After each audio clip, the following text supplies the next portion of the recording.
Hello दोस्तों, स्वागत है आपके मेरे चैनल पे। जैसा कि मैंने आपको पिछली वीडियो में बताया था कि मैं आपको बताऊंगा कि नोट्स किस तरह बनाने हैं, तो आज मैं आपके लिए लेके आया हूं art of making effective notes.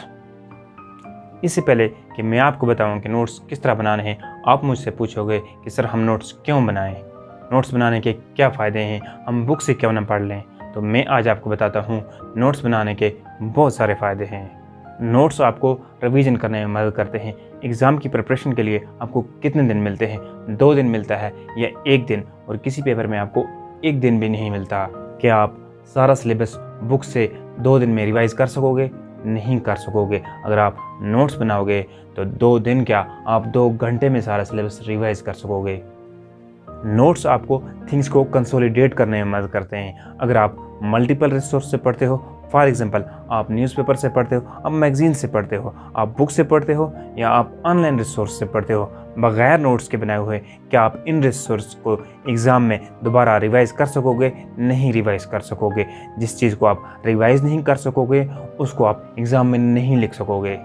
Notes बनाने से आपके राइटिंग स्किल्स डेवलप होते हैं। जब आप नोट्स बनाते हो, इसके बाद previous year question paper solve करते हो, इससे आपको राइटिंग प्रैक्टिस हो जाती है। और इसके बाद जब आप एग्ज़ाम में जाते हो, वहाँ आपको ज़्यादा सोचना नहीं पड़ता, आपको सिर्फ लिखना होता है।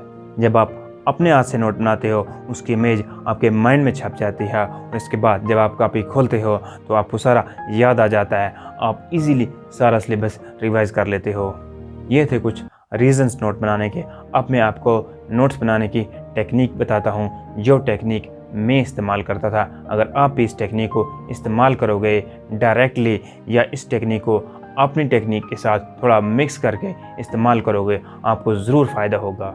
मेरे नोट्स बनाने का फॉर्मेट ये है, मैं सबसे पहले ऊपर हेडिंग लिखता हूँ और उसके बाद टॉपिक को सब हेडिंग में डिवाइड करता हूँ और उसके बाद मैं सिर्फ की पॉइंट लिखता हूँ और जहाँ हो सके मैं abbreviations, symbols, diagrams, flow charts, tables का इस्तेमाल करता हूँ। इससे मेरे नोट्स लेजिबल हो जाते हैं और उन नोट्स को मैं जल्दी पढ़ लेता हूँ और जल्दी रिवाइज कर लेता हूँ। नोट्स बनाने के लिए 2 या 3 किस्म के पेन का इस्तेमाल करो, इससे आपकी विजिबिलिटी इंक्रीज होती है और आप जल्दी रिवाइज कर लेते हो। नोट्स में हाइलाइटर का इस्तेमाल ना करो। अगर आप नोट्स में भी हाइलाइटर का इस्तेमाल करते हो, इसका मतलब है कि आपने अपने नोट्स में अनइम्पॉर्टेंट इन्फॉर्मेशन लिखी है। नोट्स को जितना हो सके उतना प्रिसाइज और कम्पैक्ट बनाओ। अगर आपको नोट्स को कम्पैक्ट और प्रिसाइज बनाना है तो फर्स्ट रीडिंग में कभी भी नोट्स ना बनाओ। फर्स्ट रीडिंग में आप सिर्फ कंसेप्ट क्लियर करने की कोशिश करो और सेकंड रीडिंग में इम्पॉर्टेंट की पॉइंट्स को बुक पे अंडरलाइन कर लो और थर्ड रीडिंग में आप नोट्स बनाओ। इस तरह से आपके नोट्स कम्पैक्ट बनेंगे और आप उनको ईजिली रिवाइज कर लोगे।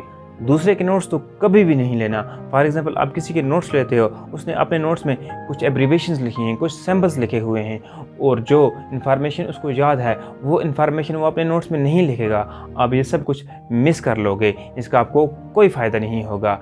इसलिए आप अपने नोट बनाओ, उसका आपको फ़ायदा होगा, वो आपको जल्दी याद होंगे और उसको आप एग्ज़ाम में अच्छे से लिख सकोगे। आज के लिए बस इतना ही।